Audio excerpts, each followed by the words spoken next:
31 जुलाई की रात को रामपुर के समेज गांव में बादल फटने के बाद हर तरफ तबाही के निशान थे। धरती पर आया सैलाब तो धीरे धीरे कम हो रहा है, लेकिन लोगों की आंखों से आंसुओं का सैलाब अब भी नहीं थम रहा। बादल फटने के बाद आए सैलाब के मलबे ने कई परिवारों को एक पल में निगल लिया। हंसती खेलती जिंदगियां एकदम से खामोश हो गईं। खूबसूरत से दिखने वाले समेज गांव में अब नदियों के पानी और लोगों की सिसकियों का शोर है।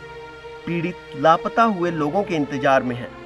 वो आखिरी बार अपने से बिछड़े लोगों को एक बार जी भर के देखना चाहते हैं, उन्हें गले लगाना चाहते हैं। भी यही बोलना चाह रहे हैं ताकि लोगों को तसल्ली तो हो। डेड बॉडियां मिले तो भी अच्छी बात है, गोद के नहीं मिले तो भी अलग बात है। कह सकते हैं, तसल्ली तो हो जाए लोगों को। पहाड़ की गोद में बसा समेज गांव अब यादों और अतीत के पन्नों में सिमट कर रह गया है।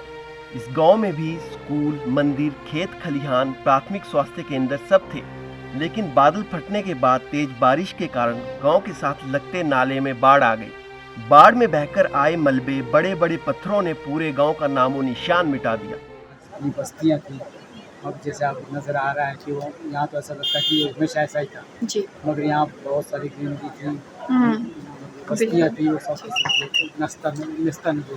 उनका कोई भी नहीं बच पाया। नीचे बेचारा एक श्याम सिंह है, एक यहाँ लगता है, उसके मियाँ बीबी थे, दोनों, उनके 2 बच्चे थे, वो बिल्कुल नहीं है। और नीचे सूरज सिंह का परिवार है, उसमें मियाँ बीबी थे, वो उनके एक बहू और एक बेटा और कुत्ती कुछ ऐसे, मतलब वो बिल्कुल वो नस्ता नहीं है। दूसरी जगह से एक माँ और एक बेटा और एक बेटी, वो 3 बंदे वहाँ से गए। इस गांव की बाढ़ के पहले और बाद की तस्वीरें सोशल मीडिया पर वायरल हो रही हैं।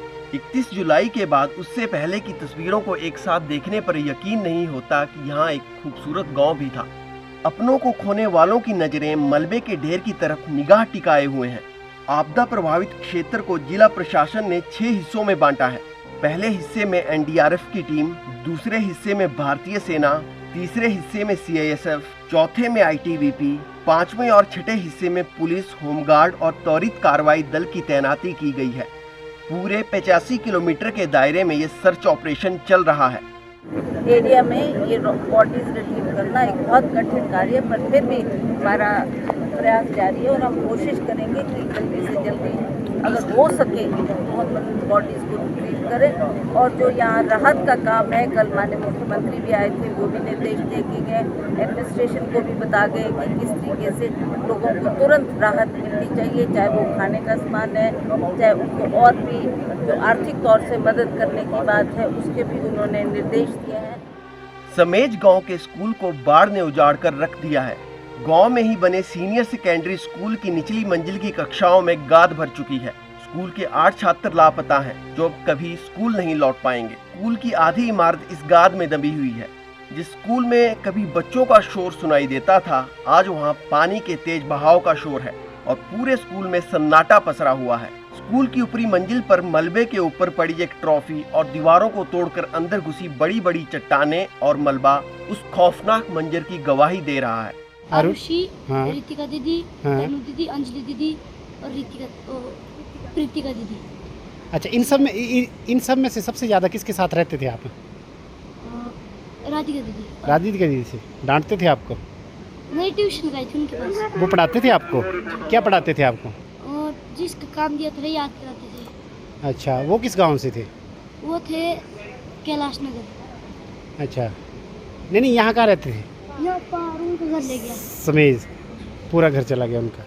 कांदरी के जयसिंह के लिए ये रात कभी न भूलने वाली बन गई। उनकी पत्नी कल्पना और 2 बच्चे समेज में रह रहे थे। यहाँ पर उनकी पत्नी हाइड्रो पावर प्रोजेक्ट में नौकरी करती थी। उनकी 5 साल की एक बेटी और 3 साल का एक बेटा था, वह भी इस बाढ़ में लापता है। जयसिंह के हंसते खेलते परिवार को इस त्रासदी ने ली लिया।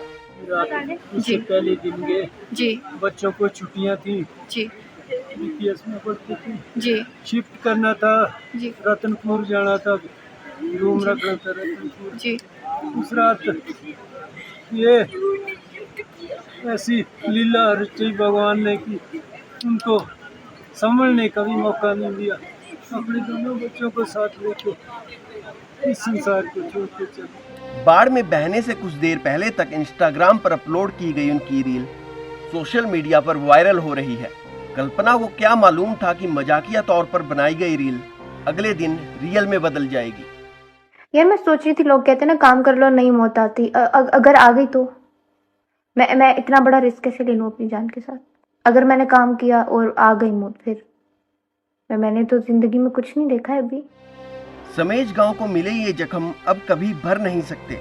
इस गांव को अपने पैरों पर खड़ा करने के लिए कई पीढ़ियों को संघर्ष करना पड़ेगा।